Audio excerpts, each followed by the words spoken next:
Why, Marilla Cuthbert, we thought you'd died and gone to meet your maker when we saw your brother driving by in his buggy and his Sunday suit. And on a Tuesday. Matthew Cuthbert's so shy he's never moved farther than from the house to the barn. Matthew went to Bright River to meet the train. The train? We're getting a little boy from the orphanage in Nova Scotia. Well, you're never done with surprises until you're dead.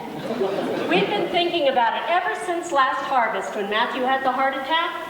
You know how desperate hard it's got to be to get hired help these days. And when Alex Spencer told us she was going to adopt herself a little girl, why, we asked Mrs. Spencer to pick us out a little boy while she was there. Old enough to be of some use with the heavy work, young enough to be trained up proper. But Marilla, you don't really know what you're going to get. Don't say I didn't warn you. If this orphan from heaven knows where puts strychnine in the well and burns the house to the ground. I heard of an orphan in Nova Scotia who did just that, and the family died in terrible agonies. As I remember in that case, it was a girl. Well, you can stop your prayers on our account, Rachel. We're not getting a girl. Well, I still think it's a mighty risky thing that you're doing, that's what. Well, there's risks in people having children of their own, if it comes to that. Ha! It's hardly a risk with you and your brother. Our easy plan continues. Now we run out the swing. Where the Matthew's going. And why he's going there. We are brave birds.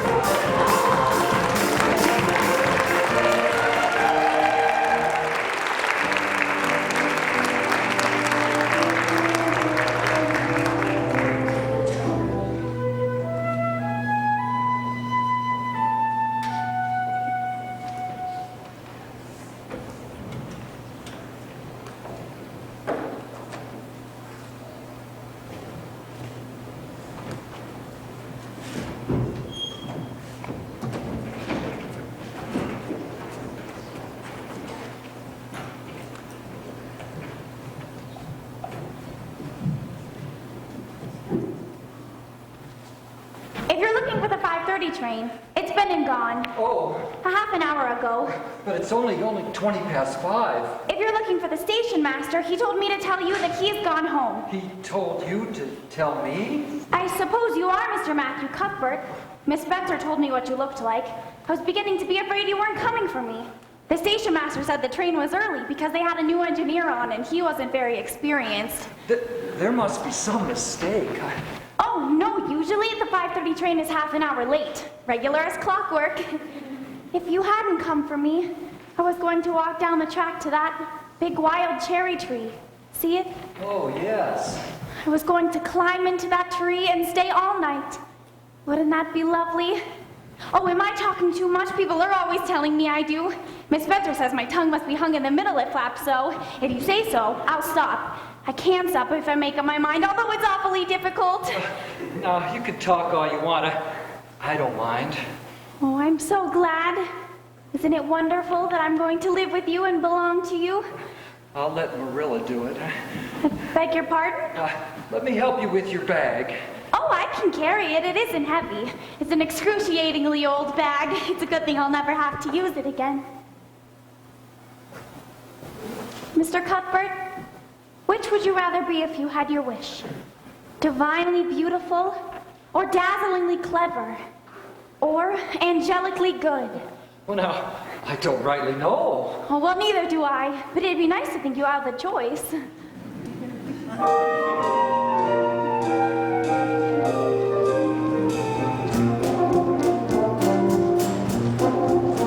Once I thought I'd like to be a blossom growing on a tree, light and pink and lazy as can be. But I became just in the spring, so now I'm thinking of her. Gee, I'm glad I'm no one else but me. If you sit around and find the world is gloomy, and it isn't just your cup of tea, it's easy to imagine that it's a rose in a blooming. You can think the things you want to be. So when all is said and done, imagining's a lot of fun. But when there are battles to be won, be what you are, it's best by far, and soon you'll be in clover. Gee, I'm glad I'm no one else but me. Mr. Cuthbert, your roads, they're red. Oh, I'm so sorry. Don't you like them? Oh, Mr. Cuthbert, what color would you say this is? Well, now, it's red, ain't it? Yes. Red hair and freckles have been my lifelong sorrow. But why are your roads red? Well, now, I remember a fella telling me once it was the iron in the soil getting rusty, but I don't suppose he could have meant it. Do you suppose that it could be the wounds of tragic destiny dripping from the blood-stained family tree? An evil spell that did compel the founders of this island to meet their doom and perish horribly. Picture now the vicious strife that started raging way back in the olden days of yore. Family in feuds and engaging, dredging all your local soil with gore. There, as far as I can see, I've just cleared up the mystery of why your roads are red perpetually. The answer's found not in the ground, in your imagination. Get Pearl. Gee, I'm glad I'm no one else. Gee, I'm glad I'm no one else. Gee, I'm glad I'm no one else but me.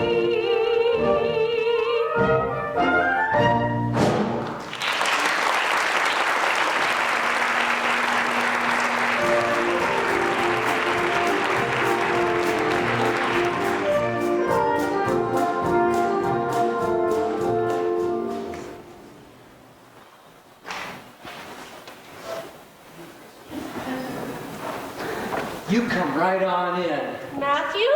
Yes, Marilla. Boy, Matthew Cuthbert. Yes?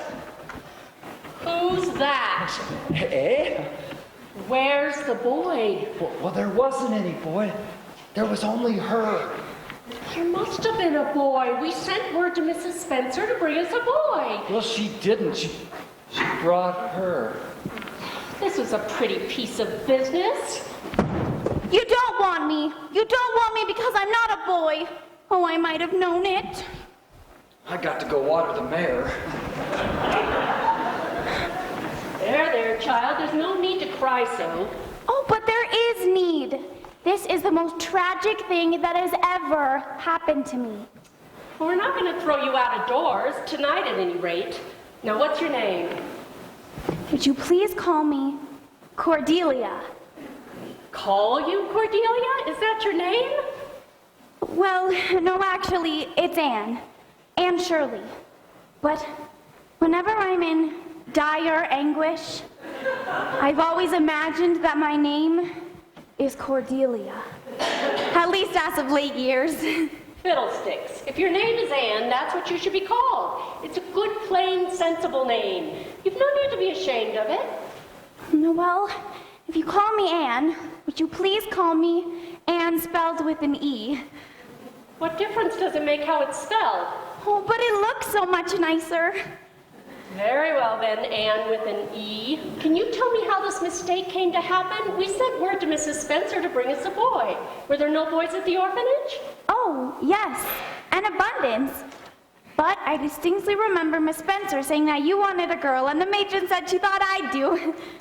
A girl would be of no use to us. We need a boy to help Matthew on the farm. Take off your hat and help me with the table. We'll have supper. Oh, I couldn't eat. I am in the depths of despair. Can you eat when you're in the depths of despair? I don't know. I've never been there, so I couldn't say. Oh, she's tired, Marilla. Let's put her to bed. Very well, child. Bring your bag and come with me.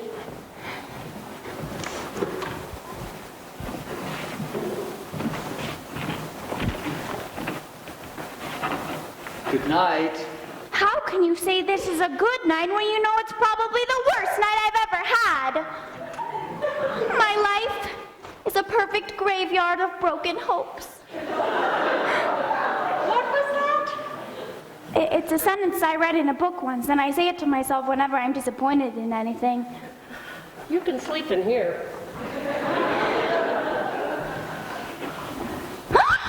Mercy, child, what's the matter? A tree of your very own. Imagine. It's a big tree and it blooms great. But the cherries don't amount to much. Small and wormy. Snow Queen. What? I'll call the tree Snow Queen because it reminds me of the blinding vision of the white way of delight. You've got a tongue in your head, that's for certain. Now I want you to get undressed. Oh, I have my best underwear on. The matron said you never know when you might get cut up in a train wreck. I suppose you have a nightgown. I have two. Well, they look kind of flimsy. You best wear both of them. After you're undressed, I want you to say your prayers. Oh, I never say any prayers. Don't you know who God is? The matron at the orphanage said God was the man who made my hair red, so I've never cared for him since. I'm afraid you're a very wicked little girl to talk this way. This is a Christian house, and while you're in it, you'll say your prayers. After you're finished, I want you to blow out your candle. No. I best wait till you're done. You're liable to set the house on fire. No, well, you may take the candle. After I'm in bed, I'll imagine out a nice prayer to say. No, child, you must kneel by your bed to pray to your Maker. Okay, I'm ready. What do I say? Now I lay me down to sleep. You best talk to the Lord in your own words, child. I'll do my best. Gracious Heavenly Father, infinite, eternal, and unchangeable! Mercy on us, what was that? That's the way the minister at the orphanage used to do it. Stop your chattering and get on with your prayers, and use your own words. My dear God. Oh, Miss Cuthbert, even though I'm not going to stay here at Green Gables, I think it would make a much nicer prayer if I imagined that I am. Never mind your imaginings. Just thank him humbly for the blessings he's given. But that's where I need my imagination. Dear God, thank you for the Snow Queen and the White Way of Delight. I really am very grateful for them. But that's all the things I can think of just now to thank you for. As for the things I want, oh, well, there's too many to mention them all, so I'll just say the two most important. Please let me stay here at Green Gables, and please let me be good looking when I grow up. I remain yours respectfully, Anne Shirley. There, did I do it right? Could have made it much more flowery if I'd had time to think it over. Get into your nightgowns and go to sleep now. Oh, I just thought. I should have said, Amen, the way the minister used to do it.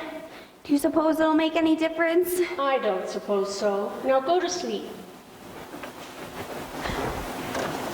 This is what comes of sending someone instead of going ourselves. One of us will have to drive over to Mrs. Spencer's tomorrow, that's for certain. The child will have to go back to the orphanage. Well, yes, I suppose so.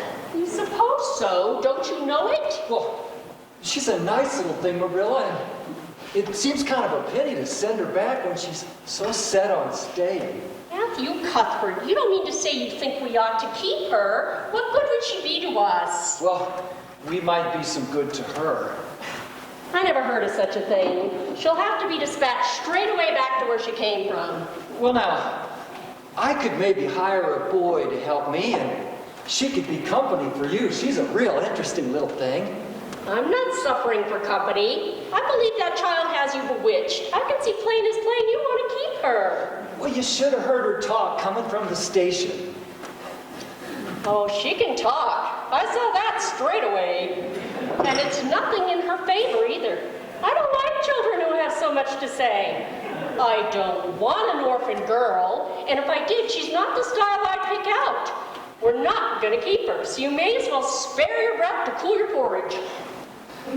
Well, now, it's just as you say, of course, Marilla. Where are you gadding off to? We haven't had supper yet. Well, I don't suppose I'm hungry either. How can Mrs. Spencer make such a mistake? We clearly requested a boy. A boy's what we wanted, I guess. I guess that a girl's not so bad. So badly we needed a boy. We clearly requested a boy. It's what they wanted, I guess. That a girl's not so bad. Badly we needed a Boy, on a farm. Could look after Self itself. is to think of myself. I'm partial to boys. Boys. Boys. A girl could help Marilla around the house. A girl could bring the velvet to the cows. A boy can milk and carry in the pails. Boys are made of snails and puppy dog tails. A boy can plow, a boy can play and hoe. A girl can only sit and knit and sew. Boys rub with girls are still as mice. Girls are made of spice. Oh, won't they think twice? She hates me because I'm a girl. It's alright, I Declare that she'll have to go back, go back, go back. go back. We clearly requested Like all of the rest did. It can't be contested. We clearly requested a boy.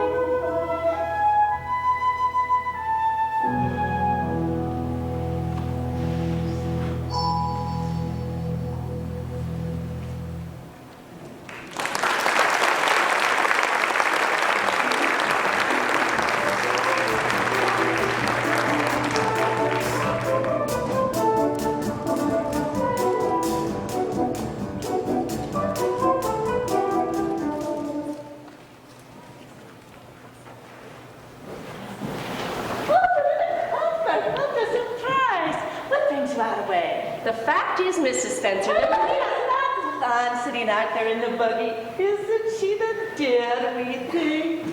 the fact is, there's been some sort of mistake made somewhere. We sent word to your brother Robert for you to bring us a boy. You don't tell me. Isn't that funny?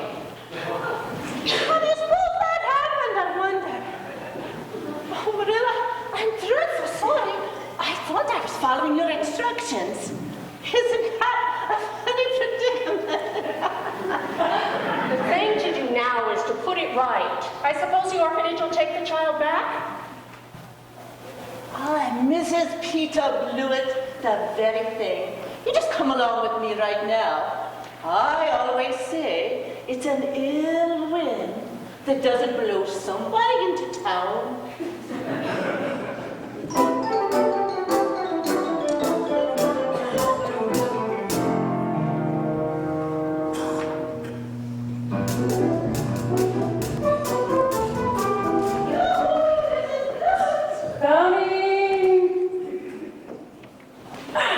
Lovely to see you again. My, what a dear little home you have. May I introduce my friend, Miss Marilla Cuthbert. How do? Mrs. Blewett? And this dear little girl. You remember that little matter we spoke of last week?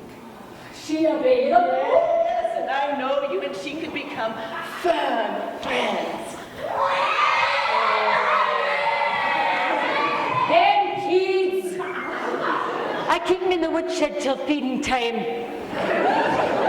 Here, you, go start the school. All right then, I'm coming out there and bring the daylights out to you. The good Lord has seen fit to reward her labors. She's had twins 3 times in a row. How many children in all? 7. No, 8. She'd be a Roman Catholic? No, Presbyterian. How long has she been married? 5 years, going on 6. Funny find a Presbyterian. Dinner's coming, just sit out there and suck your fingers. All right, you, what's your name? I'm the Lady Cordelia Demont, Ritzy abducted by gypsies when I was 3. Anne. Well, my name is Anne Shirley. Anne with an E. That's better. Just the facts. Tell her where you were born and who your folks were. I was born in a palace in old Vienna. Don't you read waltzes, my lullabies? And my father was Johann with great mustaches. My mother Maria with emerald eyes. Where did you say he was born? My dear parents were rich and aristocratic, with 10 maids and butlers to bring you tea. And we'd ride in a carriage with footmen on it, and all of them curtsied and bowed to me. Now that's enough of that, child. If you're wondering how I got here, I was kidnapped by this buccaneer, who took me to France and taught me to dance in his gypsy hideout in Tennessee.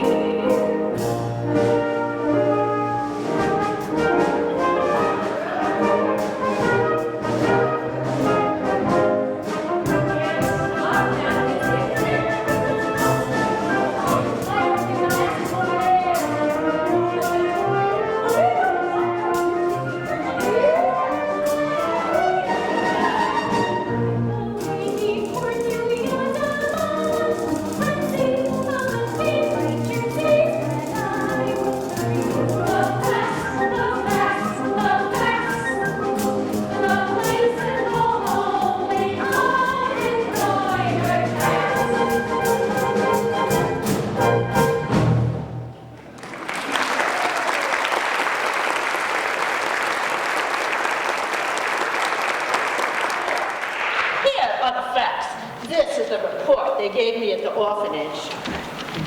Name Aunt Shirley. Spelled with an E.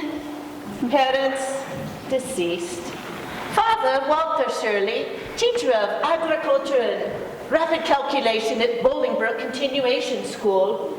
Mother Bertha Shirley, housewife. I have to imagine what they looked like. I was only 3 months old when they died. Never mind, dear. You're going to have a new home now. What you lose on the sauce, you gain on the gander. Now, where was I? A temporary guardian, Mrs. Russell Thomas. And her drunken husband. Oh, dear, that's not a very nice thing to say. Well, it's not a very nice thing to watch either. And then they sent me up the river. Up the river? To Mrs. Hammond and her 5 children. Good. Then you've had experience. Yes, I have, thank you. So I lived with the Thomases, then the Hammonds. I lived with the family in Halifax. But none of them wanted me. So I went to the home for the orphans. And those are the facts. Are you sure? Yes, it's all written down here. The plain, simple, homely, unembroidered facts.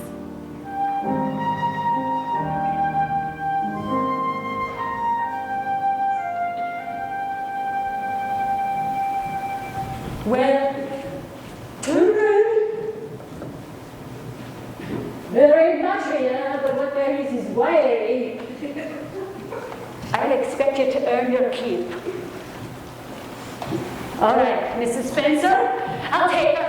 Well, I don't know. I just came to find out from Mrs. Spencer how the mistake had occurred. I feel I oughtn't to make a decision without consulting my brother. I think I'd best take the child back home again and talk it over with him. Oh, but I won't let you. If we decide not to keep her, I'll bring her back tomorrow night. Will that suit you, Mrs. Floyd? I suppose it'll have to. We'll just leave it at that then. We'll just put off till tomorrow instead of burning our bridges today.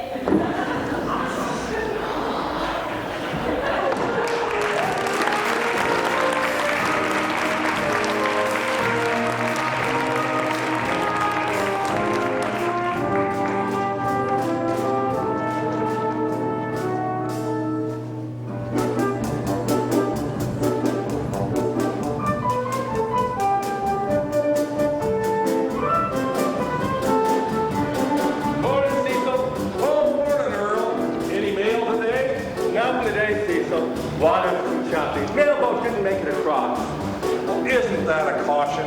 The mainland has gone and cut itself off again.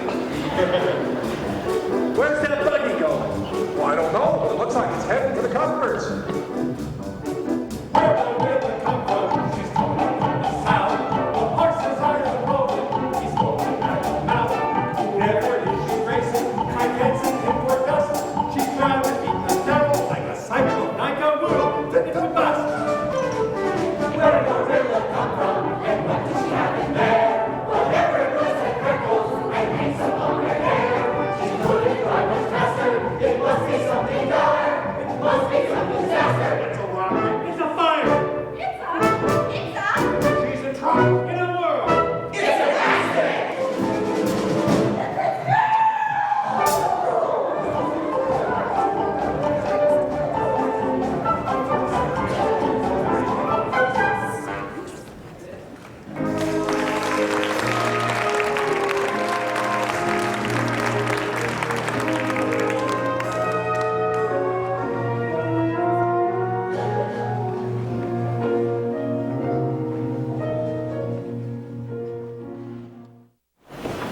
Help me set the table. Matthew should be in from chores any moment now. Miss Cuthbert, when are you going to tell me if you're going to keep me or not? I tried to be patient all the way home in the buggy, but I really can't bear not knowing any longer. Take this cloth and clean the table. And then you'll tell me? First, I want you to go to the shed out back and get some sticks of wood for the stove. And that's when you'll tell me? Hurry along to the woodshed, child, and not too big sticks, mind.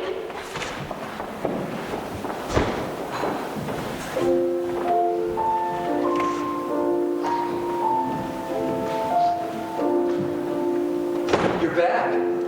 So it would appear. Well, I watered Pearl, and she's having her oats now, and we're getting a little low on oats. I best drive over to Carmody or White Sands tomorrow, and well, now, Marilla, I still think that we ought to just.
You sit down this moment or you'll get the heaves. Stop it, the both of you. I have something to say, though the Lord knows there's not much need to put it into words. Matthew and I have decided to keep you. That is, if you try to be a good little girl and help Matthew on the farm. Mercy, child, why are you crying? I don't know why I'm crying. I'm so glad.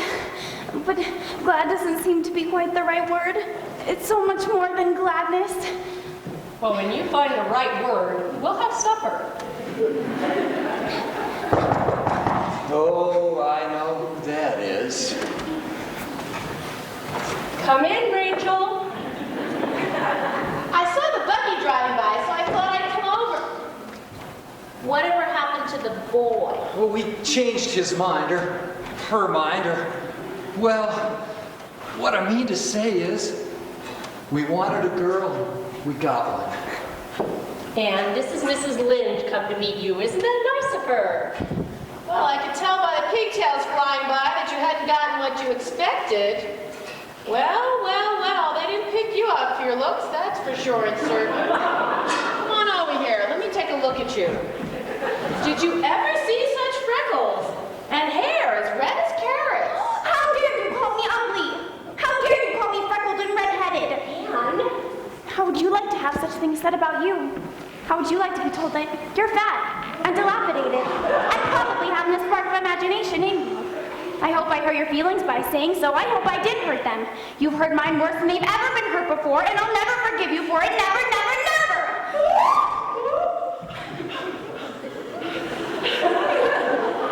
have you ever seen such a display of temper? And you apologize to Mrs. Lynde at once and ask her to forgive you. Oh, I could never do that. I'm sorry I vexed you, Miss Cuthbert, but I'm glad I said what I said. It gave me great satisfaction. You will go straight to your room and stay there until you're willing to apologize.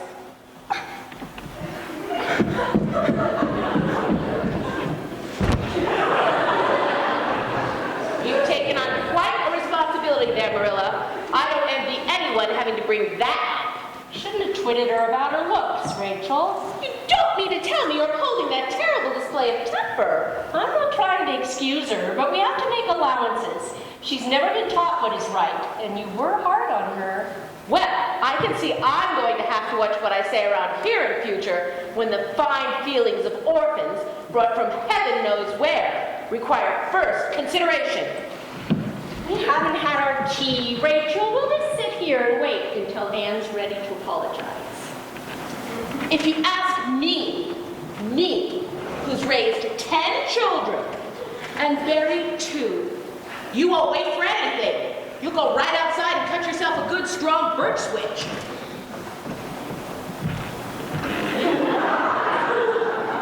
Where are you off to? Oh, I just thought I'd... Matthew, don't you go interfering. Perhaps an old maid doesn't know much about disciplining children, but I guess she knows about as much as an old bachelor. Cup of tea, Matthew? Oh, no, thanks. I think I'll just go fill the cistern. Well, Rachel, as long as you're here, I might as well show you the patchwork pieces I've been saving for the Afghan that we're making the Borneo headhunters.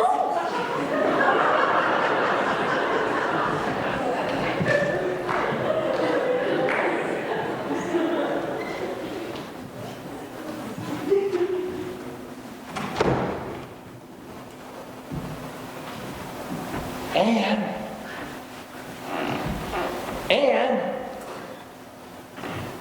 Lady Cordelia did Montmorency. Now, don't you think you ought to just get this thing off your chest and get it over with? No, I couldn't, Matthew. You could lock me up in a deep, dark dungeon inhabited by snakes and toads. We're not in the habit of doing that. Marilla's dreadful determined, you know. You're gonna have to say you're sorry sooner or later. Oh, but she had no right to call me ugly and redheaded. Well, now, I heard you say as much yourself only yesterday. Yes, but there's such a difference in saying a thing yourself and hearing somebody else say it. Now, Anne, you listen to me. Never mind how folks talk, let them all strut and squawk. When they criticize, just pass them by. If they do carp at you, don't get upset. Thus you, oh friend, don't get indigestion. Critics can't bother me, 'cause I tell them I agree. When they're finding fault, I don't deny. You can't do it if you try. You won't rue it, be like I keep happy eating humble pie. Humble pie, we can eat it, you and I. Though the world around us may be round. Never mind, you will find they have no fight. If you're polite and answer their questions with a smile all the while, try to walk that second mile. Turn the other cheek Against the ground. You can't do it, just to try it. Why not try my steady diet? I'll be happy eating humble pie.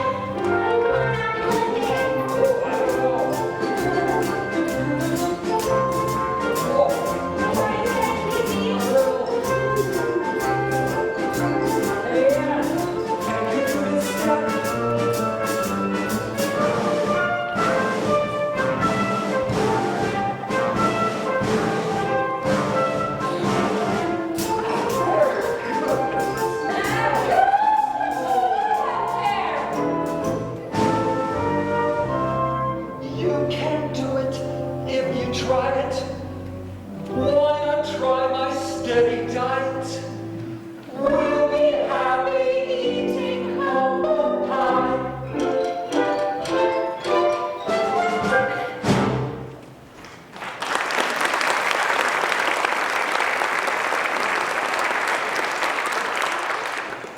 The green and the red? No, the pink and the blue are together. I'll just check on Anne. Percy, child, what are you doing there? I have been wrestling with my soul. And I have decided that I'm ready to go and apologize to Mrs. Lynde for losing my temper. Very well. Come with me. Matthew! what a little discipline can do. Mrs. Lind, oh, Mrs. Lind, you have been wronged and I have sinned. My very soul is so chagrined. I acted so undisciplined. I should have arraigned. I should have finger skinned. Forgive me, please. My hopes are bent on Mrs. Lind. That's very nice, my dear. My punishment was necessary. Next door just now in solitary. I have a temper which is scary. I know I have and I'll be wary. You'll find my conduct salutary. I don't deserve the human race just to make my headstone commonplace and print my name in lowercase without an E. Just leave a space. Please, Mrs. Lind, your read receipt. Please, Mrs. Lind, I know I sinned. Please, Mrs. Lind, I'm out of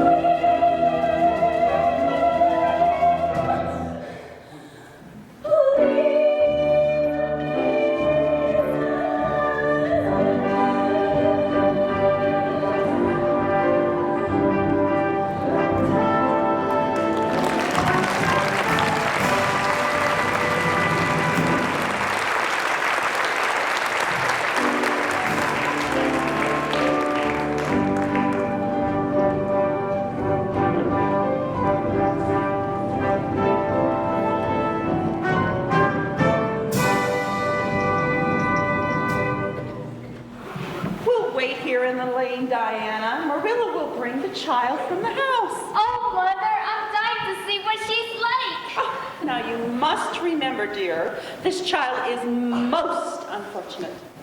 She doesn't have a mother or father, so you mustn't flaunt your own too much. It's not polite to talk to other children about things they themselves don't possess. Good morning, Miss Mary, Diana. This is Anne. Good morning, Anne. How are you? Oh, thank you, ma'am. I'm as well as can be expected. Hello, Anne. Oh, hello. You have a perfectly lovely name. Diana is my favorite heathen goddess. Diana is a very nice little girl, and her mother's very particular about who she plays with. Now, you don't want to keep her late for school. Here's your note from Mr. Phillips. I'll just slip over to your house if I may, Miss Barry, and borrow that dress pattern you were telling me about. Now behave yourself, Diana. Goodbye, dear. Goodbye. Oh, Mother. Do you suppose I could take Anne with me to the Sunday school picnic this Saturday? Oh, Marilla, a picnic. Well, I think that would be up to Miss Cuthbert to decide. Oh, may I, Marilla, may I? There's going to be all kinds of races with prizes, and we're going to make ice cream. Oh, Marilla, they're going to make ice cream. What's that? Oh, Anne, you're teasing. Well, if the child has never had a taste of that, it's a good opportunity, Marilla. I suppose all the parents are going along as well? Everyone's going. Well, I don't suppose there's any harm in it. Oh, Land's sakes, child! Hurry along or you'll be late for school. We can go swimming at the picnic too, Anne. Dilly Walter nearly got drowned last year. Oh, it must be such a romantic experience to have been nearly drowned.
busy.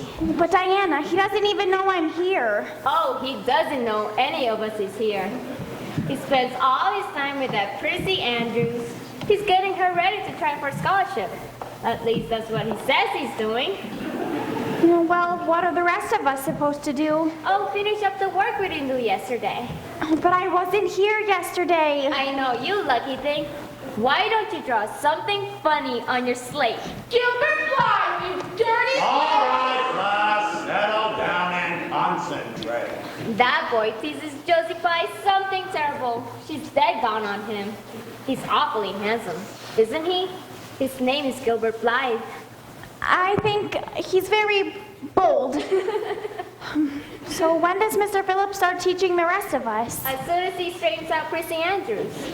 Hey, what are these? Carrots? You mean hateful boy! How dare you! Who is this strange girl? My name is Anne Shirley, sir. I'm new. I have a note. What does all this mean? It was my fault, sir. I teased her. Sit down, Blythe. I'm sorry to see a new pupil displaying such a vindictive spirit. What did you say your name was? Anne Shirley, sir. Anne with an E. Class, repeat after me. Anne Shirley has a very bad temper.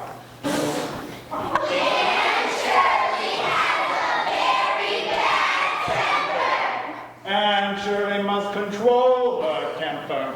Oh, but please, sir. She spelled it wrong. She forgot the E. You must learn to control your tongue as well as your temper. Go and sit with Gilbert Blythe. Did you hear what I said? Yes, but I didn't suppose you really meant it. I assure you I did. Obey me at once.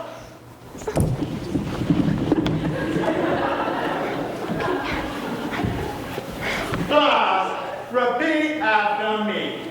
Anne Shirley has a very bad temper. Anne Shirley has a very bad temper. Anne Shirley must control her temper. Anne Shirley must control her temper. Moody Spurgeon McPherson, come here. Here? Here? No. What have you got in your mouth? Have you been chewing pine gum again? Well, get rid of that.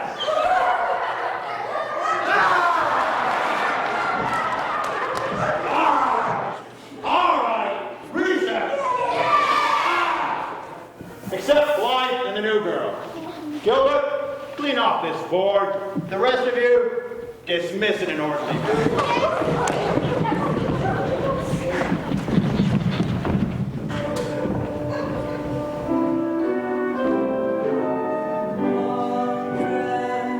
All at once I'm wondering what it's like to grow up, and will someone show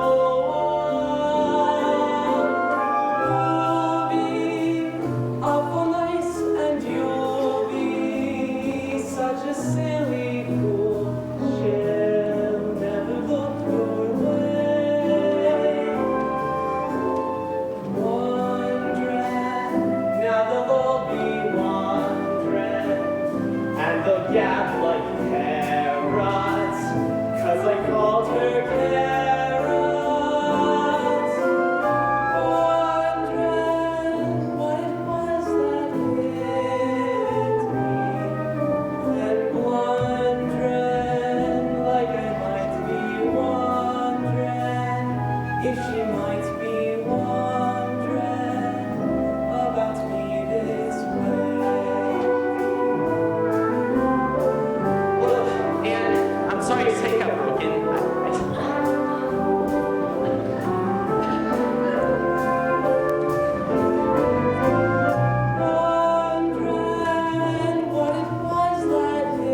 Oh, but there's such a difference between a crow and a carrot, Diana.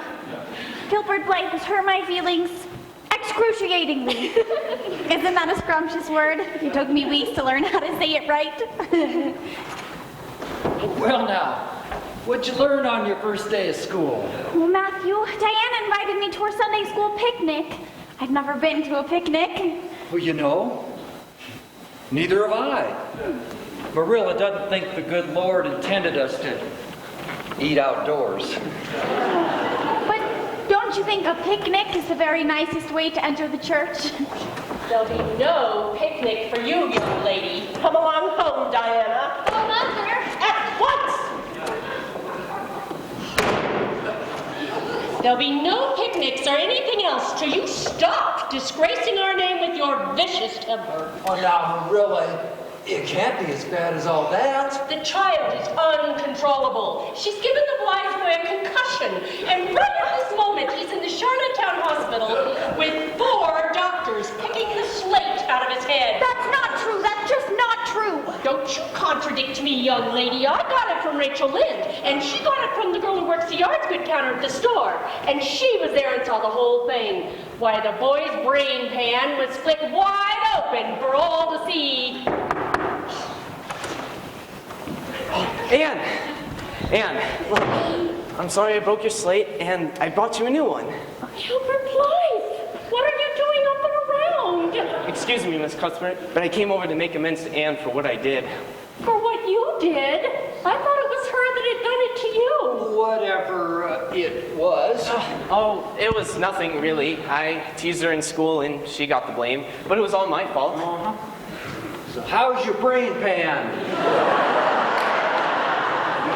My what, sir? Oh, the part of you that's split wide open. It's got 4 doctors a-picking at you. I think someone's been giving you a story, Mr. Cuthbert.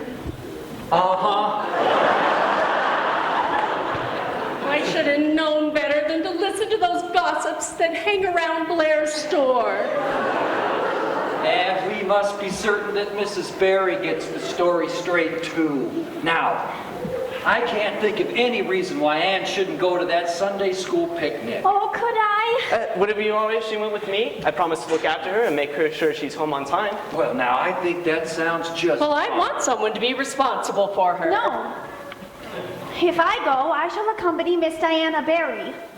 She and I can look after each other. And? The iron has entered my soul.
your first taste of ice cream.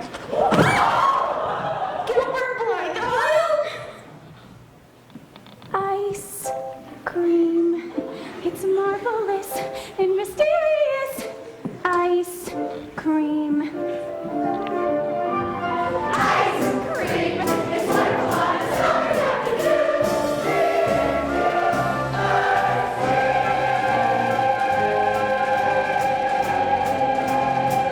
Ice cream.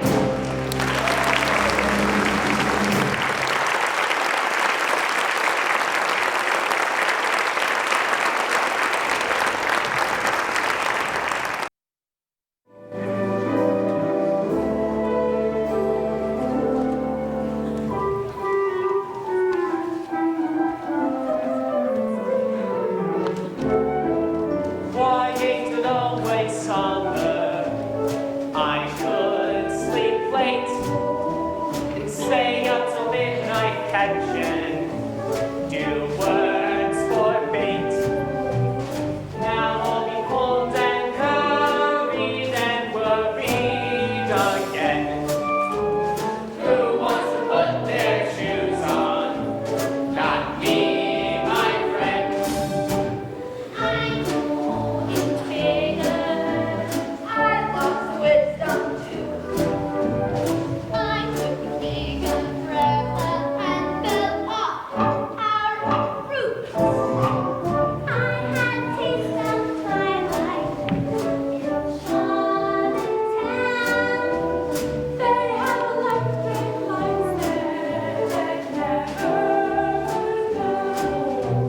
I saw lights on Green Street, on King Street, door closed, and I had a cherry following that led up my nose. We found gorgeous seashells, we found some licorice roots. We found a hired girl swimming in her birthday suit. When the summer Go to, we had such fun. Now we go back to Caesar and Attila the Hun. I'm sure that all this Latin will flatten my head. Sic transitoria mundi. Summertime, summertime, summertime. Who wants to put their shoes on? Not me, my friend.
Last year, I concentrated on geography, and it didn't get me anywhere. This year, I'm going to concentrate on boys.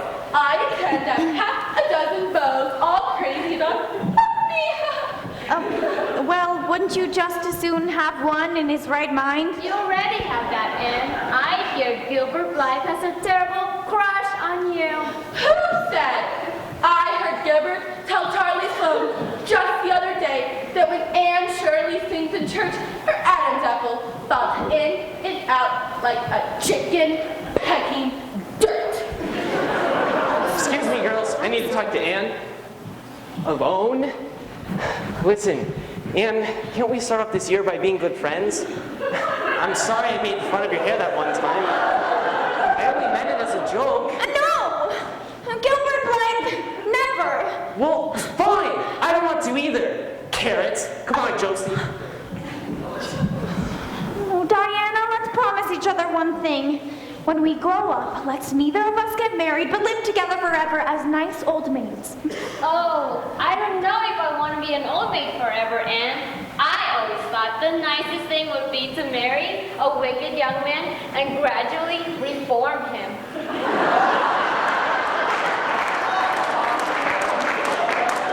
I guess so.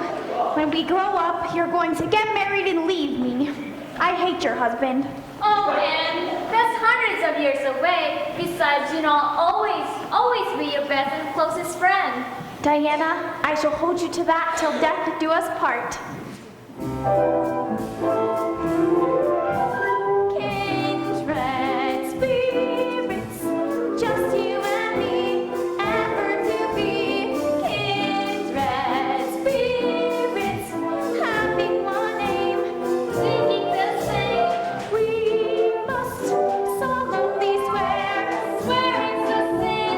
Shall we make it our kindred spirits, loyal and true, truer than blue, other than blue. We two, like a blazing blue, we'll sing together, just me and you, just you and me, just you and I. That's how it must be. Now we're kindred spirits, loyal and true, like an old Jew, other than blue.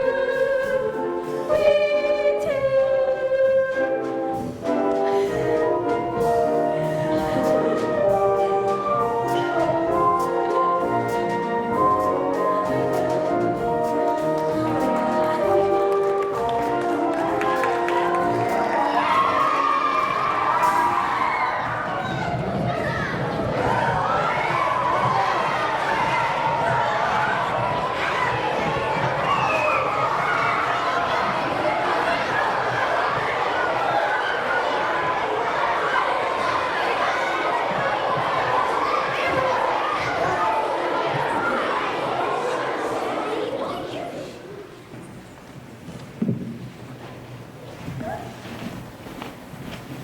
Good morning, boys and girls. Well, you're not Mr. Phillips. No, I'm not. I'm Muriel Stacy, and I'll be your new teacher. Mr. Phillips won't be coming back. Why not? Well, I believe he has another job, a better paying one, at the feed store. I heard he married Chrissy Andrews. My, what a bright, sunny morning. I think we'll have our first class right out here in the yard. Outside? Why not? Just because a pupil is slumped over a desk writing something in a copybook, it doesn't necessarily mean he's learning anything. Yes, we'll have our first class outside. Diana, Miss Stacy's a kindred spirit.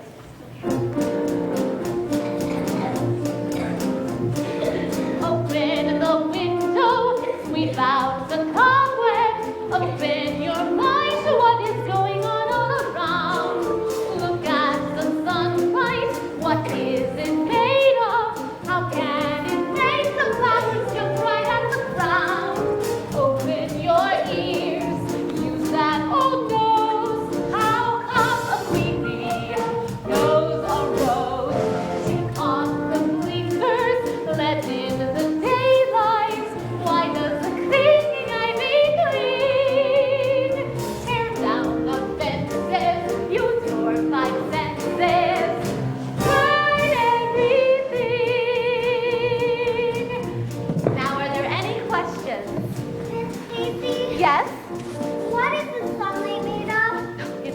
energy, and it's coming to you at the rate of 186,000 miles a second.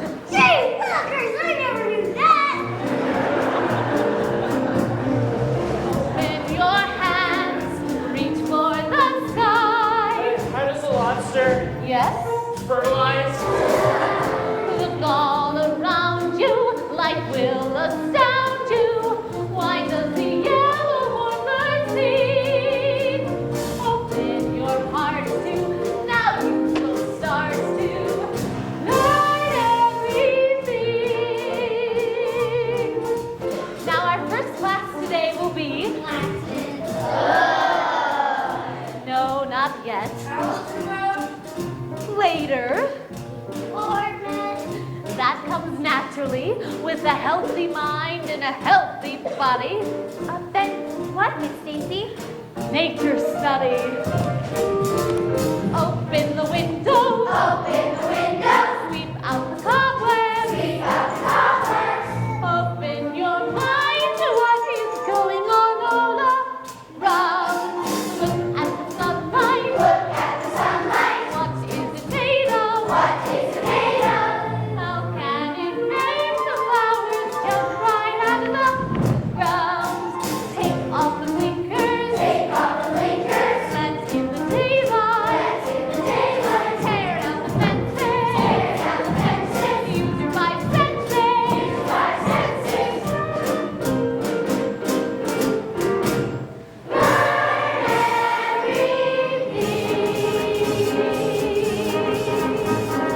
Open the window, roll up the blinds there, and you will find that there is paradise all ablaze.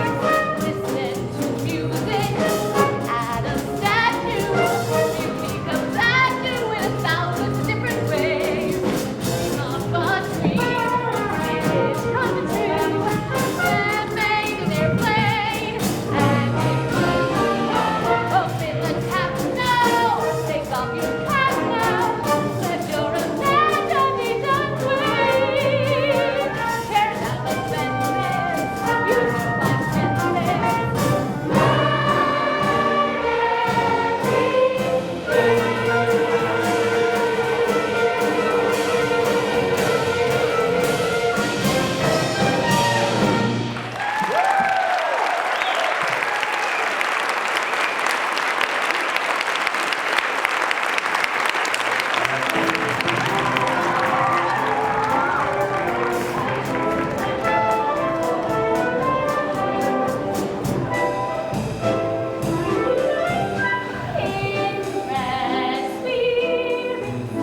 Having one aim, thinking the same. Inbred spirits, Miss Stacy and we. Now we are free, finding one bosom friend may lead to other friends in the end.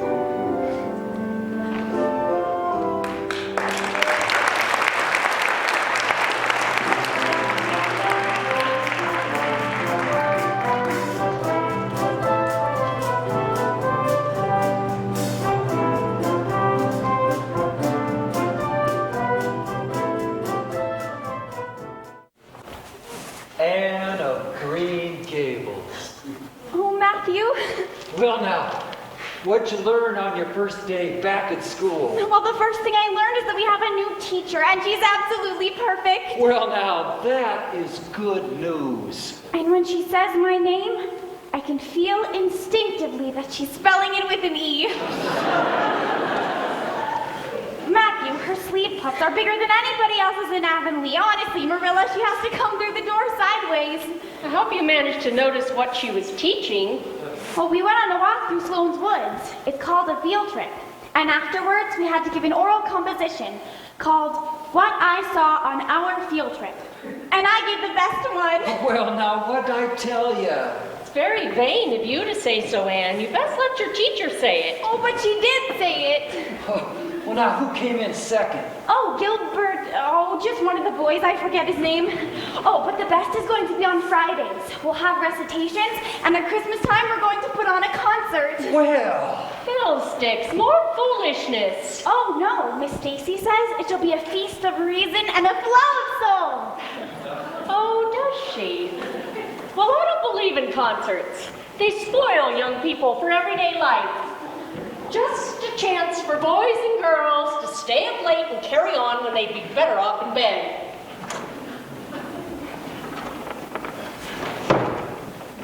is Gilbert Blythe going to be with you in that concert? I saw him last Sunday at church, standing there looking tall and manly like his father. You know, John Blythe and Marilla used to be good friends. In fact, some folks said that John was Marilla's beau. Oh, Matthew, what happened? Oh, well, they had a quarrel, and Marilla wouldn't forgive him when he asked her to. I guess she meant to, but, well, you know how Marilla is. Now don't go away, Anne. I'll need you in your room in a moment. And not a word out of you, mind.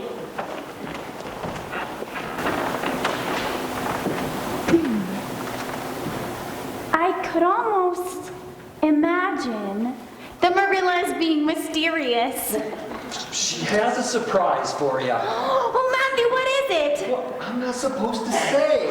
A new dress. Marilla has made me a new dress. I just know it. I can't wait to see it. Is it a new dress, Matthew? Is it? Anne! Now remember, I never told you.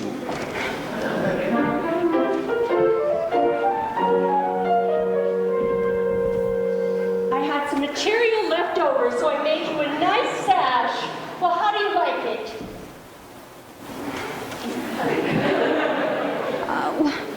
I imagine that I like it. I don't want you to imagine it. What's wrong with it? It's new, isn't it? Yes. Then why don't you like it? It's sensible and it's serviceable. I should think you'd be grateful. Oh, but I am grateful.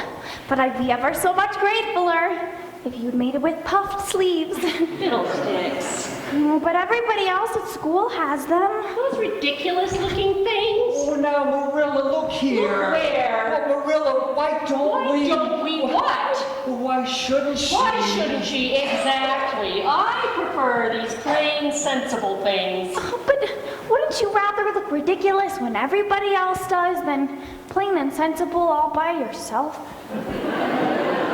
It's wicked to think of your looks so much. Oh, Marilla, I think if we could, if she should, you can't just take a girl and... Matthew Cuthbert, I don't know what you're trying to say, but whatever it is, you keep it to yourself. This is women's affairs. Now you stay out of it. I'm afraid you're a very vain little girl. But how can I be vain when I know I'm homely? She doesn't like it. Good green wincey, and she doesn't like it. Just like a chicken pecking dirt. The world has laughed long enough. It is time now that I take fate into my own hands.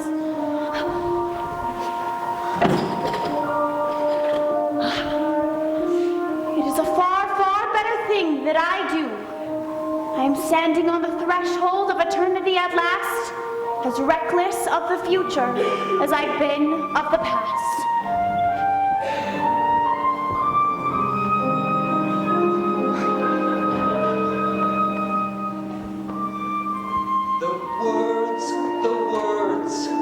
The words. Why won't they come when I want them? I've kept my peace since I was young, for a boy is taught to hold his tongue. But now when I'm busted to say my say, I just can't seem to find the way.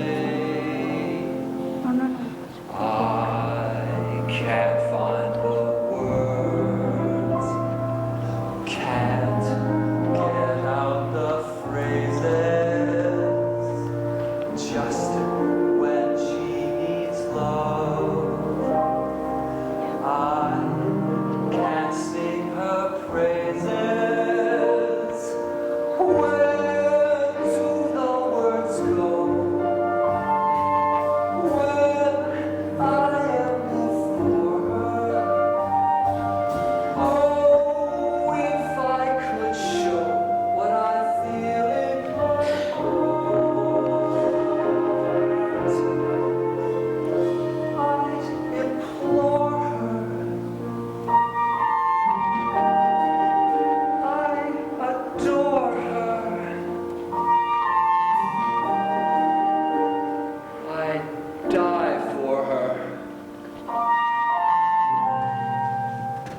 but I can't find the words.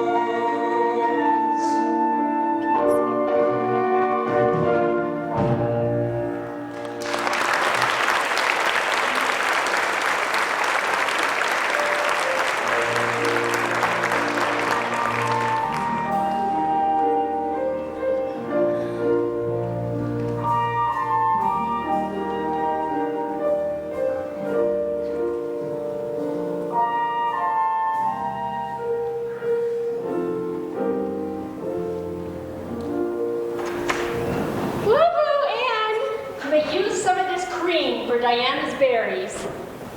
Where is that child?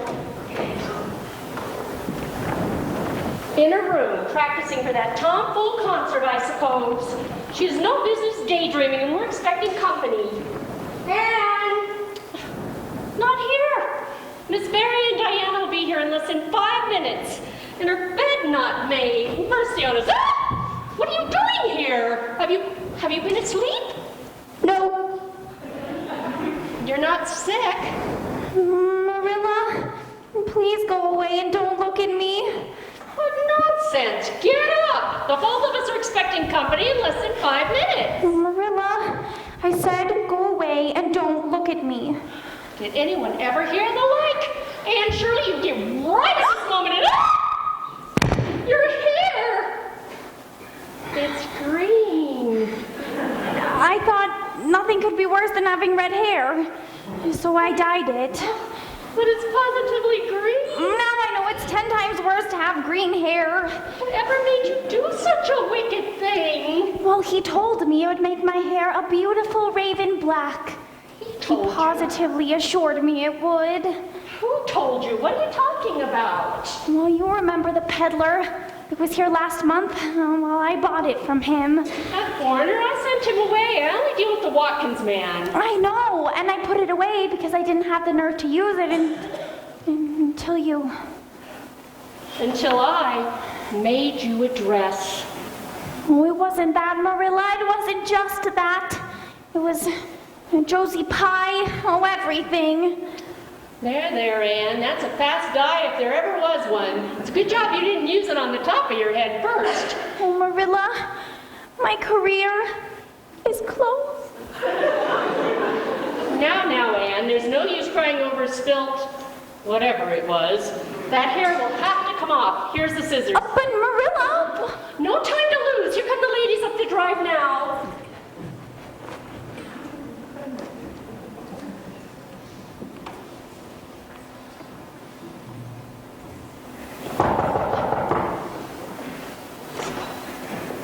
Afternoon, Rachel, Alina, Minnie. Oh, are we having to eat in the kitchen? Law, no. Miss Mary's little girl Diana is coming over to have tea with our man, that's all. Oh, how sweet. Just like the big folks. They soon will be big folks. My Josie's getting so big, just like a pigweed in the night. I saw the two of them, Anne and Diana, coming home from school the other day, growing like 60. Now, I've always thought that Barry girl was a beauty, and so she is. But I have to tell you, Marilla, I was wrong about your Anne, and I'm willing to admit it in front of the ladies of the executive. It's not often I admit that I'm wrong, but I was, and I'm glad of it. Why, it's nothing short of miraculous, the improvement in your Anne. Quite a beauty she's getting to be. Why, where is she? I haven't... Oh, there she is. How are you, Anne? Thank you, ma'am. I'm well in body, but considerably rumpled in spirit. Oh, isn't she polite? Is that a new dress you're wearing? What color is it? It's a bottle green. I don't think it suits the child. Sallows her some. Why don't we have the meeting outside? It's such a nice day. Miss Barry will be along any moment now. That'll make a full turnout. I'll see to the ladies, Anne. You look after Diana. You may open that little blue crock of cherry preserves if you like. It's time it was used up anyway. I think it's beginning to turn. And if you want, you may open use up the rest of the raspberry cordial. Oh, you look just fine considering. And that sash does a good job of hiding your hair. The cordial's on the second shelf. Afternoon, Diana, Miss Mary. It's such a nice day. We thought we'd have the meeting outside. Oh, I'll join you in just a minute. The second shelf. Oh, hello, Miss Barry, Diana. Good afternoon.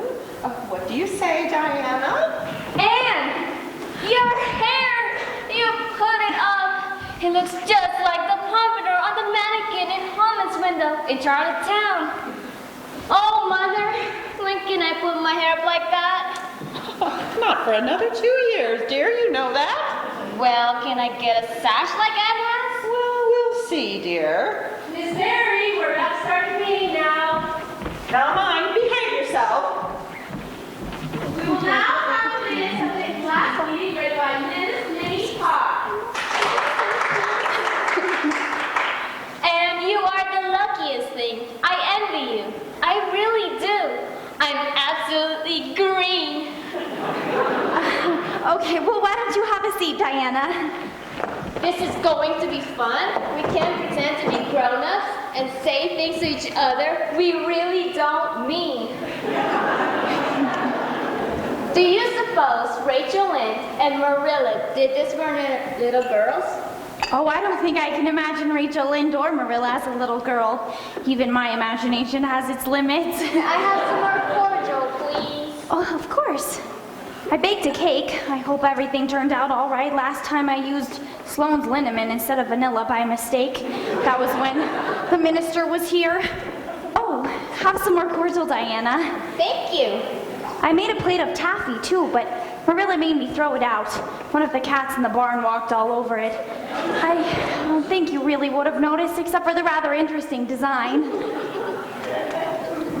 Kindred spirits, just you and me, ever to be. I'm so glad you feel that way, Diana. This is awfully nice cordial, Anne. It's ever so much nicer than my Aunt Josephine's, and she brags of her cordials ever so much. It doesn't taste a bit like hers. Oh, Diana, here a cloth. Diana! Kindred spirits, just you and me, ever to be. Okay, Diana. Like a fly sticks to glue. Oh, we'll stick together, just me and you. I'll swear at you, you'll swear at me, and we'll swear that we. Now we're kindred spirits.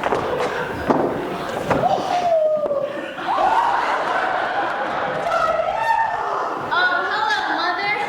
Oh, what's happened to my child? I think she's squeaky. Poisoned. I think I'm going to be sick. Oh, don't worry, Miss Barry. I'll call. Where did you get this bottle? On the second shelf, like you told me. How much did she drink? 3, maybe 4 tumblers full. Oh, Diana! Diana! It's all my fault. I forgot to bring the cordial up from the root cellar. The child's been drinking currant wine. Wine? Why, Marilla Cuthbert, you always said your wine wouldn't have the least effect on anyone. You even gave some to the minister's wife. Yes, but she didn't drink 4 tumblers full at a time. However, that's the last of it, you'll be glad to know. I best get rid of the rest of it here and now.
invite the girls to collect leaves and wildflowers, and there will be a prize for the one who brings back the most different kinds.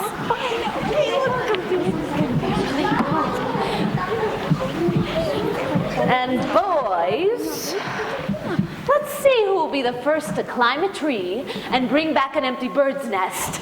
Oh, wait! Be careful of the birds and treat the eggs gently. Now off you go. Anne Shirley, Gilbert Blythe, may I see the two of you, please? I have decided to nominate both of you as candidates for the Avery Scholarship. If you accept, you'll be competing with students across the island. And you'll be competing with each other, as there is only one scholarship. It's worth $250 a year for 4 years at Queen's College. But it does mean an extra hour's work each day after school. Are the two of you willing to give up the free time to try for it? Good. I'm so glad. You should be able to help each other a great deal. Oh, I see.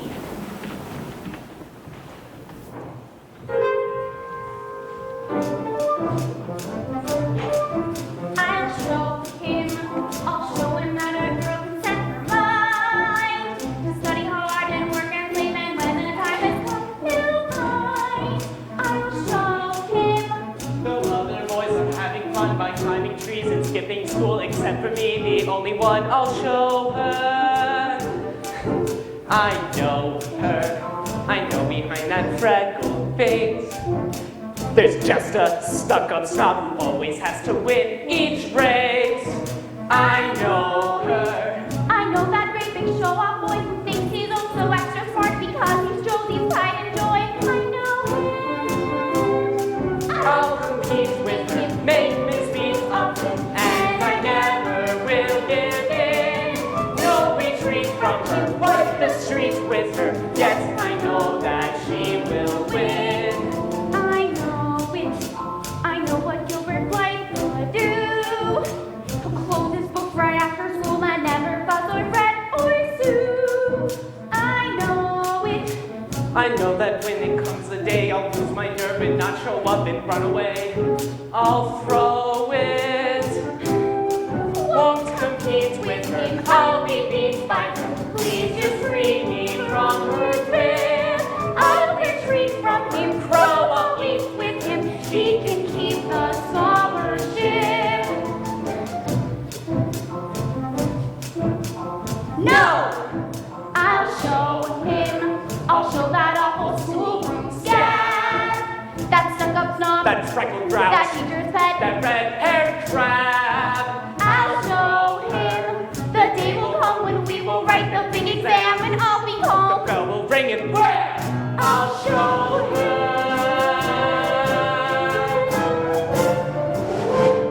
I'll show her.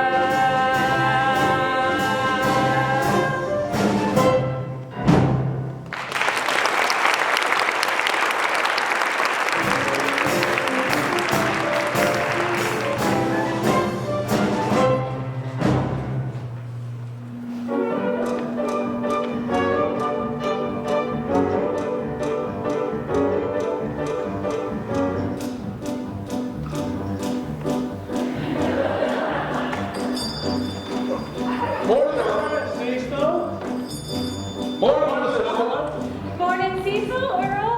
What can I do for you? I seen a harness with soccer for sale in your brand new catalog. It folds to the mouth and fits under the table and gives you a real squirt jaw. Morning, Mrs. McPherson. What can I do for you? Have you seen a garment that's offered for sale in the new spring almanac? It takes all flesh that you have in the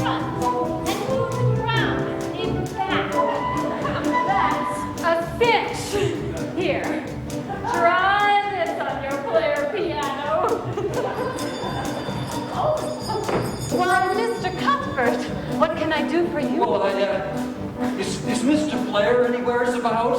Oh, why, Mr. Blair, no. He's gone for the day. The day?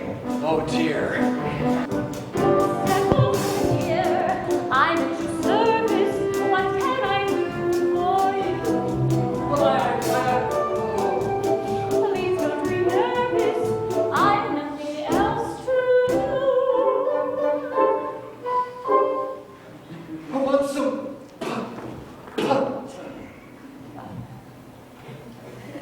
How's that again? Have you got Pipe tobacco. I'll grab a tin of old charm. Paraffin oil.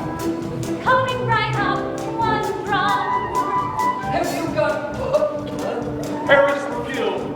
Right now we're all out of stock. Here are reserves. Coming right up one rock. My only place is much place. A general store is just the place to meet the needs of the human race. What I really came for, I really can't say. It's more like... Oh, potatoes. Why, that's something special today. Oh, now, that's what I really wanted. Fruit. Pink pills. Peppercorns. Peaches, pears, plums. Dinosaurs. At this time of year?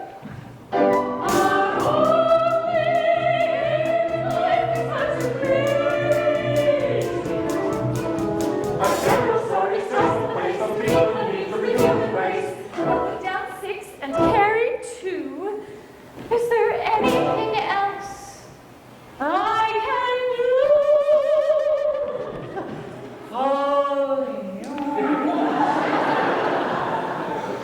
Oh, Rachel, excuse me, Lucilla. Well, let's see what we've got here. Paraffin oil, pipe tobacco, pickled preserves, Peppercorn. Potatoes. the very thing, puff sleeves. Puff sleeves? Puffed sleeves.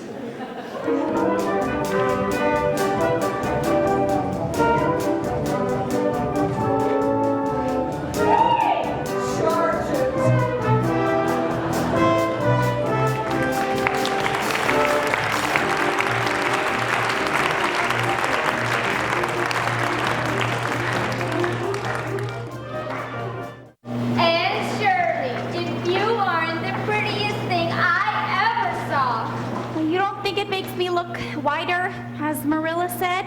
Oh no, it makes you look taller. I can hardly wait to see the look on Gilbert Blythe's face. Neither can I. Not to mention Miss Josie Pye. Diana, tonight I have a soul that flies above Josie Pye and everything else.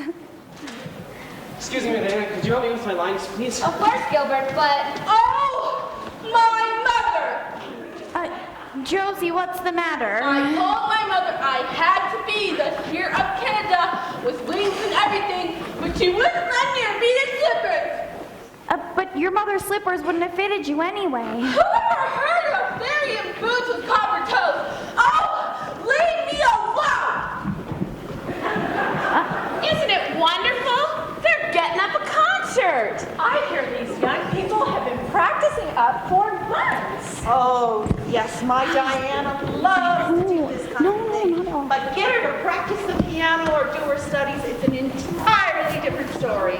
I'm sure we're going to be proud of your Diana tonight. Why, Marilla, Matthew, I'm sure we're going to be proud of your Anne tonight. Why, Matthew Cuthbert, you're white as a ghost. Whatever would Dr. Malcolm say? I'm not surprised. Going all the way into Carmody for puffed sleeves and straining his valves, bringing home a drum of paraffin oil we don't need, 100 pounds of potatoes I'll never use in a month of Sundays, and enough pitchforks for a threshing gang. Was it worth it? Well, I figure it was worth it. Can you see my hair? What? Mr. Phillips! And Can't see it. Miss, you're getting up a concert. Ladies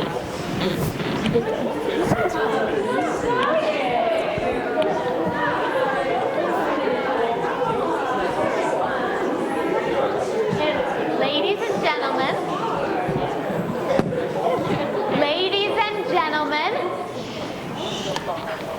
ladies and gentlemen, members of the Board of Trustees, honored guests, parents, and friends, tonight we would like to present a pageant of Canadian history, which has been written and devised by the pupils of Avonlea School. Did you hear that? Isn't that clever? They wrote all their own history. But first, to open our program, we present a famous tableau.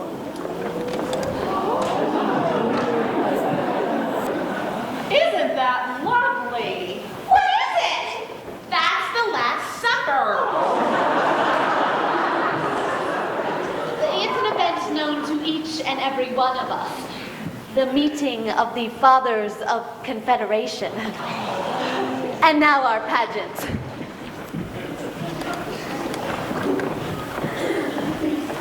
I am the spirit of Canada. But 40 years young. What? I'm the spirit of Canada, but 40 years young.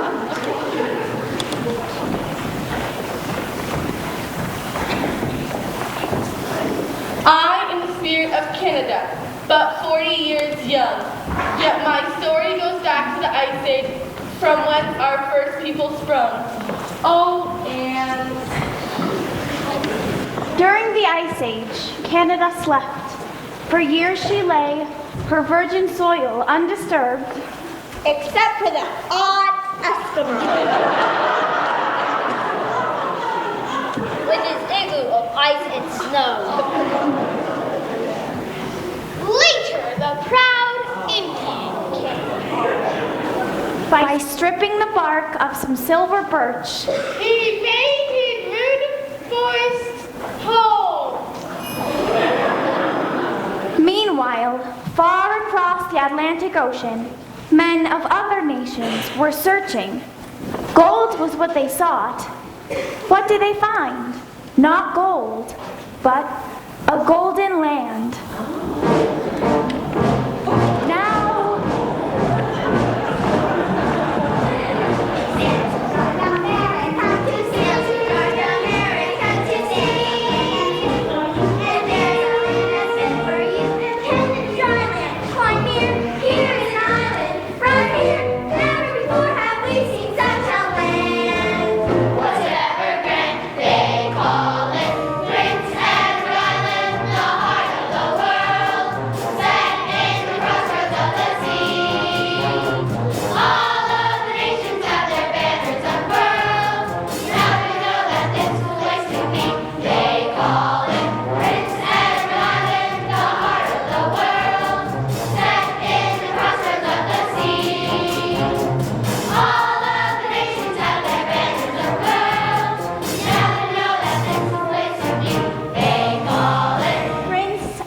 Island.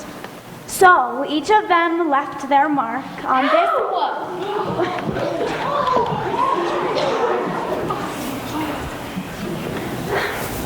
So each of them left their mark on this island of ours, this earth, this realm, this precious jewel, set in a silver gulf.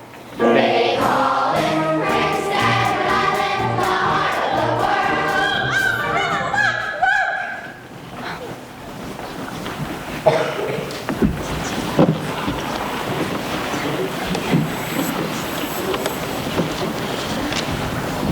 Ladies and gentlemen, the winner of the Avery Scholarship is from Avonlea School, Miss Anne Shirley.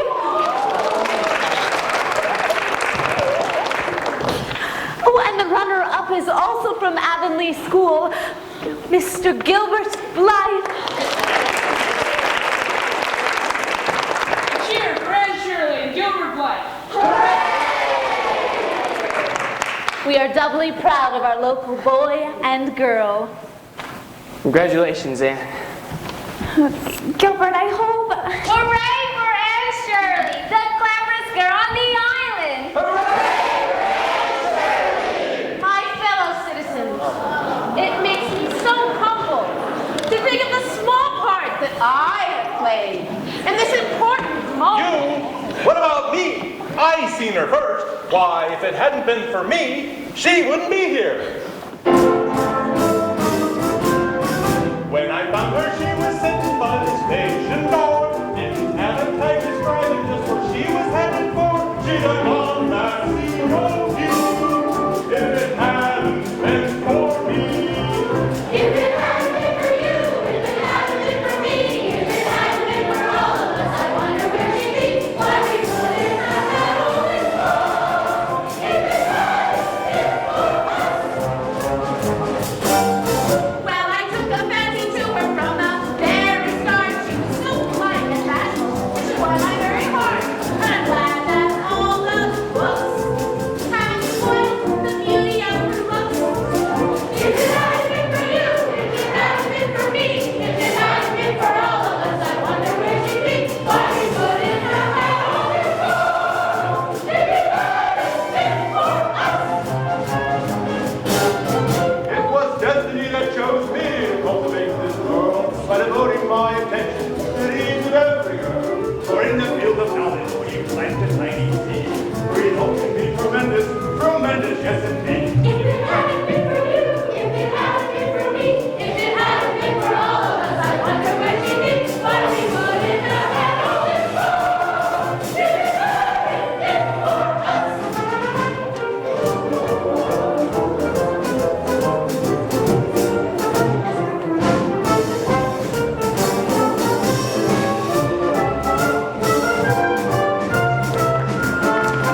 If it hadn't been for you, if it hadn't been for me, if it hadn't been for all of us. If it hadn't been for Anne,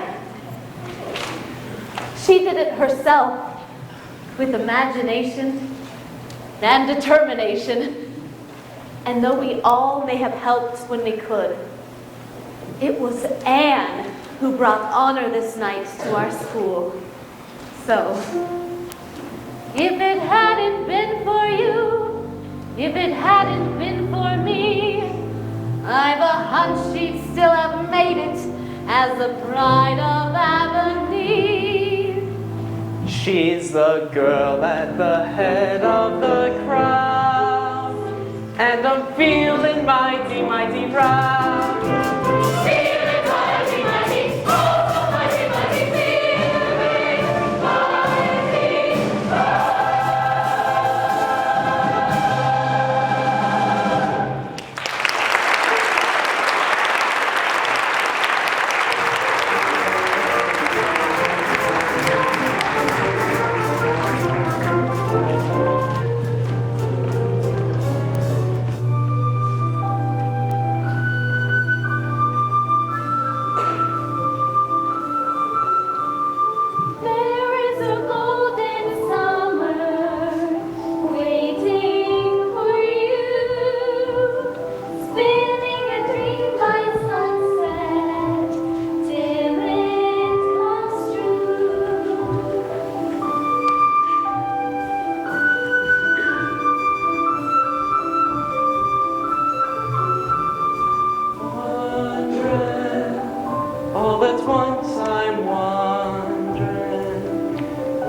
like to grow up and have someone show up.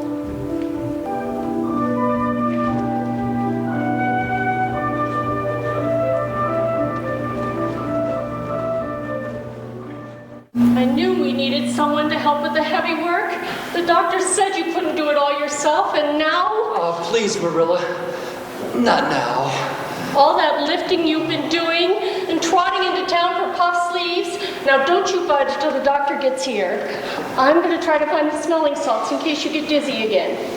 I know I left them somewhere. Good night, Anne. Good night. Oh, Matthew, I couldn't find you or Marilla anywhere. so we walked all the way home and we sang all the way, and all the blossoms looked so white at night. And is something wrong, Matthew? Oh, I'm just busted proud of my little girl, that's all. And you know what I was thinking all the way home? About the first time I saw Green Gables. We talked all the way home in the buggy from the station, remember? Oh, Matthew, I'm so glad you let me stay here at Green Gables, even though I'm not a boy. We'd rather have had you than a dozen boys. I guess it wasn't a boy who won that Avery scholarship. No, it wasn't. But Gilbert was the runner-up, and that's just about the same thing. Except, without the scholarship, his father can't afford to send him to Queens. Oh, Gilbert will make his mark. Never fear. You know what the best thing I think it is about having a scholarship? It announces to the world that you've got some sense. I think my chances of becoming sensible are better than ever.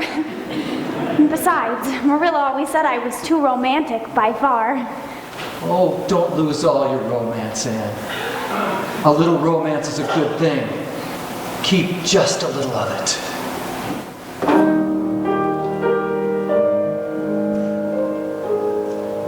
Man of Green Gables, never change. I like you just this way. Man of Green Gables, sweet and strange, stay as you are today. Though blossoms fade and friends must part, old grow the songs we've sung. Man of Green Gables, in my heart, you are forever young.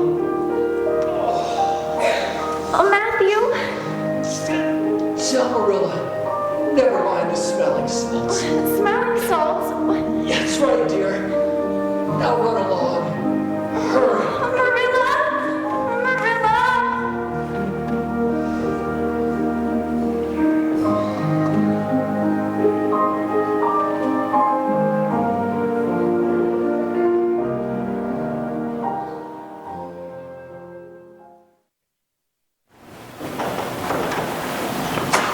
I'll make us a good, strong cup of tea. Well, he lived 60 years, but he was never happier than he was during this last one. Oh, Marilla, what will you do without him? Remember him as best we can. I'll take a slip of that little white rose bush that Mother brought over from Scotland and plant it by the grave before we leave. Leave? For where? Anne's going to Queens. That's 4 years. There's nothing to stay for here. I could sell the place and board somewhere. But you wouldn't think of leaving Green Gables. I don't know what else is to be done. But I've thought about it.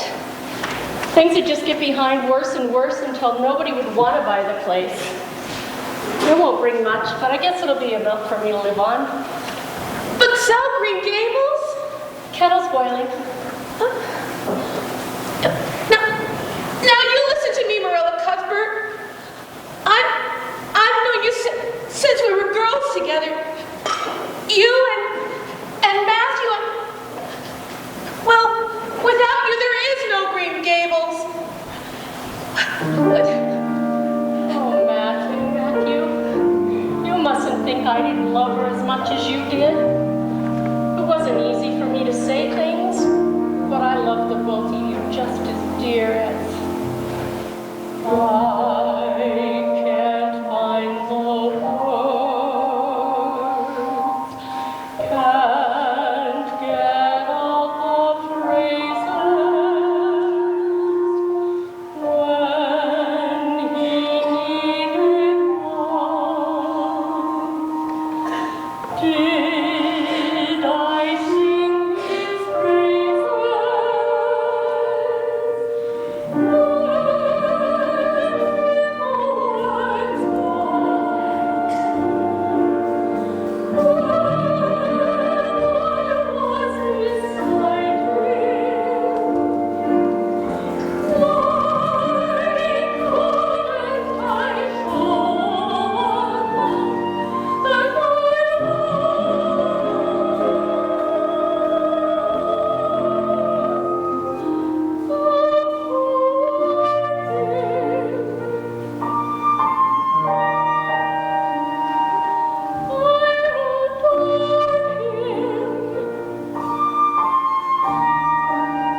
toward him.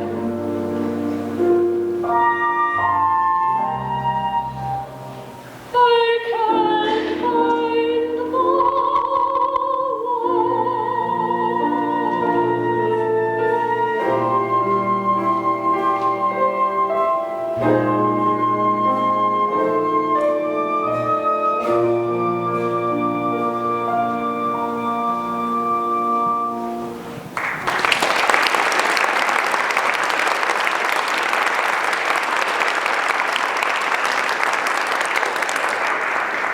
Oh, Marilla, are you all right?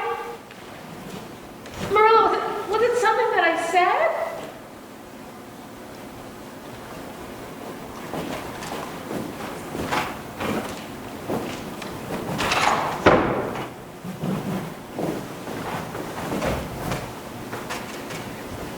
I'll have a cup of tea too, thank you.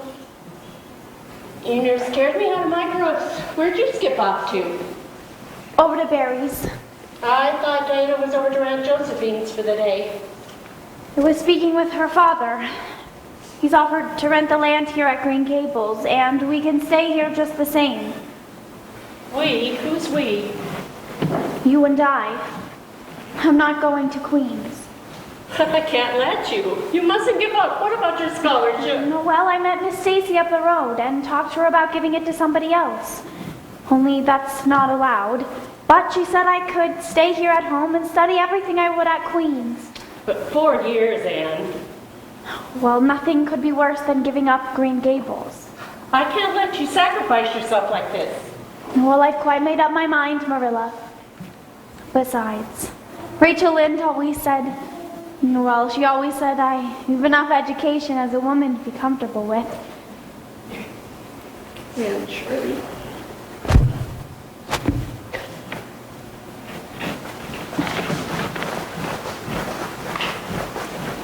Anne Shirley?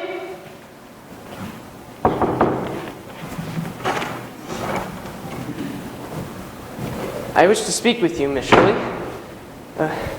Miss Stacy just told me what you tried to do for me, and, well, it was awfully good of you. It wasn't particularly good of me at all, Gilbert. I can't go to Queens, and so I saw no reason why why anybody else shouldn't go.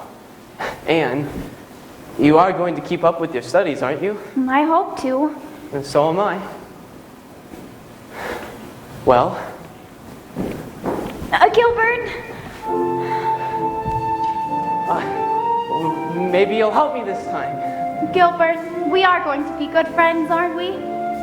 I don't see why not. We've been great enemies. Wondering why we can't be sweethearts, and I'm wondering why my heart keeps on